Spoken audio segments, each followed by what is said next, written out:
Povím ti svůj příběh. Mám pár slušných nadschopností. A jsem sběratel.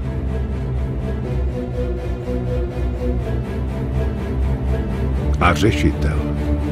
Jsem jeden z Hartman a řeším problémy.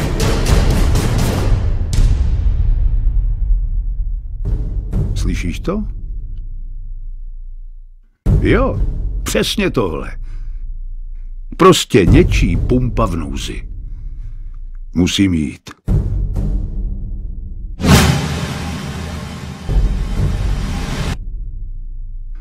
Zmáčknout to může každýho, kdykoliv a kdekoliv. Infarkt. Ten parchant tě může klidně sejmout.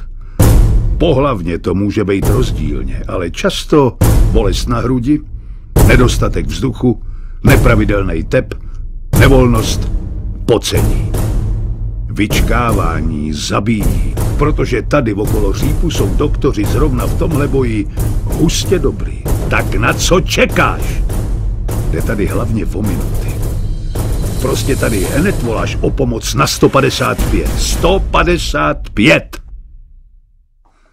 Je to easy.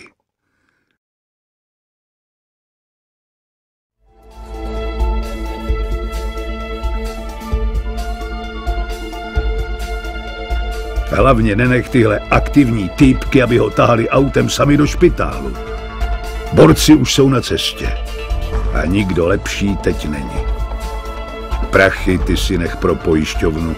Nám zaplatíš knoflíkem. Jsme Hartman a řešíme problémy s parchantem.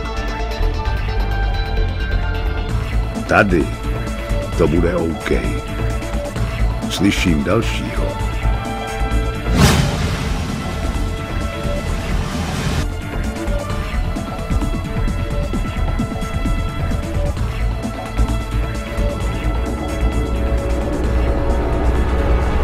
Nesoutěž s náma. Necpu ti to. Ale klidně buď taky hrdinou. Jednej rychle. Zachraň život.